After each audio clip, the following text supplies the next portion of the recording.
Our next speaker is Nandus du Plessis. Nandus is the founder of Crazy Ginger Consulting. He spearheaded one of AB InBev's most significant operational changes in marketing by designing the blueprint for their in-house agency Draftline. This resulted in 12 in-house agency offices being launched in under 18 months around the world. The third Draftline office in New York was recently ranked the 5th best in-house agency in the world after only 2 years. Nandus' lockdown learning is taken from how every country has handled this pandemic, making him realize the importance of understanding where others are coming from when they are faced with the same problem as ourselves. His topic today is marketing has to work for consumers. Make yours work harder in their digital work in under 10 seconds. Over to you. Thank you, Pepe. I think this video that we just saw was apt of what I'm going to talk about today.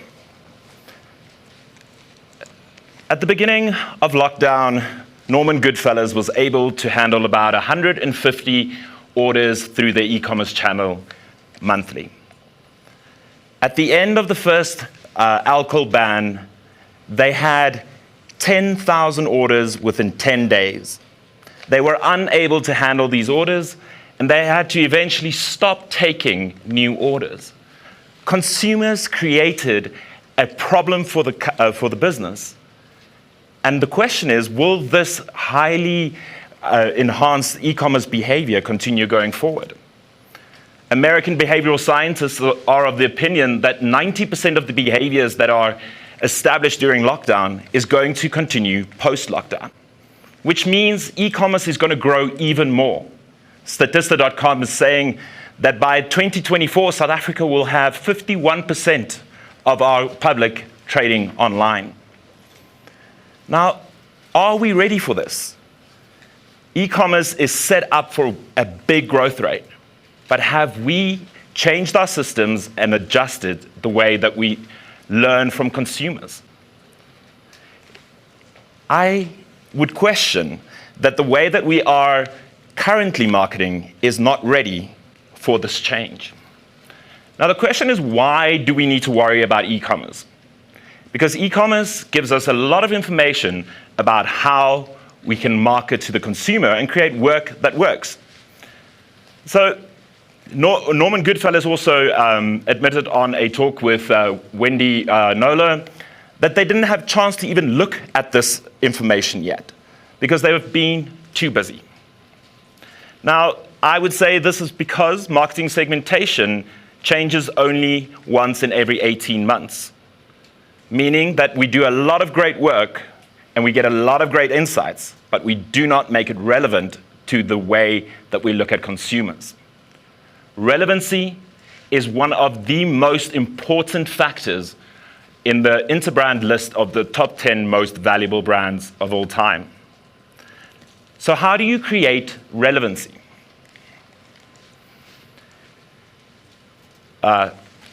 Today is day 206 of the year 2020. It might feel like day 2006, but there has happened so much in this year. Just thinking about so many things that has influenced us as consumers that we might have forgotten about. The fires in Australia, Brexit, Mexit, all of these things have influenced us as consumers and as marketers. Have you adjusted your consumer profiles already to have these elements make your content a lot more relevant? I'm not advocating only for contextual marketing. I'm saying, how do you make contextual marketing a strategy versus a once-in-a-lifetime great tweet? So, what is the solution to our problem of not having marketing segmentation updated every day? Marketers today say that the greatest opportunity is customer experience design. What is this? It is making sure that you optimize every part of the customer journey to deliver the most amazing experience for your consumer. It is a different approach, and it's something that we need to embrace. There is, in fact, two factors that is important to deliver customer experience design. But before I get into that, I would like to make sure that we realize that we live in a digitally driven world and that digital strategies will not work. You have to have a strategy for a digital world. And therefore, you need to accept that consumers don't see channels. So within that context, the first thing that we need to look at is how do we evolve consumer segmentation? Traditional consumer segmentation tells us that we should market exactly the same to these two people. Both of them were born in 1948, grew up in England, are married, and they love dogs. They will require totally different ways of being spoken to. In order to make sure that we evolve and we create brands and communications that makes the consumer a co-creator of our brands versus just a spectator, we need to move into a space of day-to-day optimization of consumer segmentation. How do you do that? It's really hard because even startups, the companies that we admire, fail at this. 76% of all tech startups fail, and the number one reason for that is there's no demand for their product in the market. They do not do the research, and they do not understand what it takes to market to consumers. Now, I like the approach from a company called Kodak.AI. They are a new startup, and what they do is they enable you to update your consumer segmentation on a daily basis.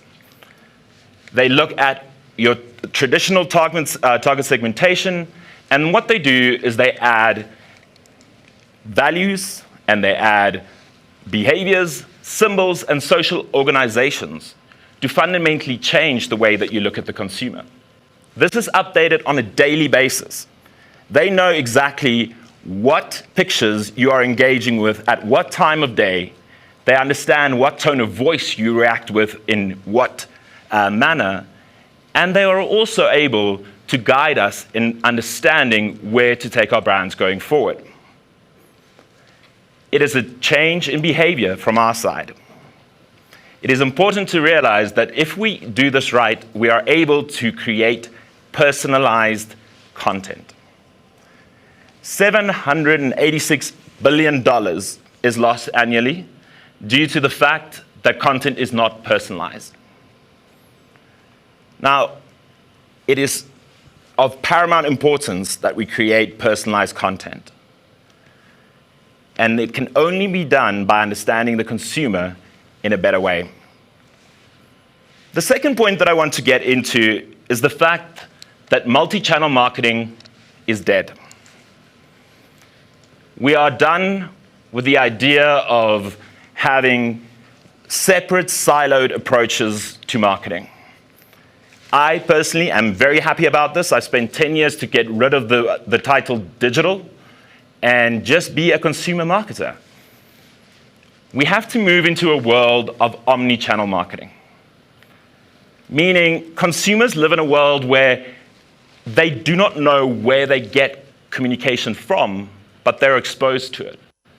Channels is just a way of consuming content. It is important that we change our systems and processes to deliver on this. Because if you don't, you might be canceled. In a world where Donald Trump lives and TikTok consumers cancel people, I don't really mind it. A great example of omni-channel marketing is Disney. They've been doing this for almost 60 years. This map was drawn up in 1967. If you look closely, it shows exactly how the company takes the creative, takes their characters across multiple different channels, seamlessly, allowing us to experience the magic of Disney. They do this so well because their brand proposition and brand purpose is very clear. Most recently, they have launched Disney Plus, admitting that streaming is a new channel that they need to embrace as a company. So the biggest thing to make personalization and omni-channel marketing work is a great tech stack. Now, most marketers are scared of technology, and you shouldn't be. Well, if you look at this, you might be. The approach that we have here is a very thought-through technology stack that allows you to talk to your consumer in a personalized, omni-channel manner. The only thing that I want you to take out from here is that there's a lot of work that goes into a seamless experience. Consumers expect you to create the most amazing experience. Steve Jobs most famously said, "Start with the consumer experience and work yourself backwards to the technology." Therefore, you might have the best tech, you might have the best product, but if you're not prioritizing the experience that the consumer has with your product, you can just as well throw it all away. In summary, how does marketing work for consumers in a digital world? You have to admit the fact that they don't see channels. You have to admit the fact that static target segmentation is something of the past, and that we have to change the way that we do it. Doing segmentation once in a blue moon, every 18 months, is not going to allow you to be relevant. Therefore, you're leaving money on the table. It has been shown that relevancy and personalization can create about 10% additional revenue. The consumer is more complex and a lot more demanding than ever before. Therefore, you need to create an omni-channel structure. We need to step up as marketers. Relevancy is demanded, and it can only be achieved by making customer experience design central to your strategy. So if there's one thought that I want to leave with you, is that you have to start rethinking your marketing approach. The customer has always been said as being the boss. They have now become your partner, and you have to work with them to co-create your brand. Marketing works? Yes, it does. But it has to be designed for the customer experience. And only by understanding more about your customers will you be able to deliver a great experience. Thank you very much.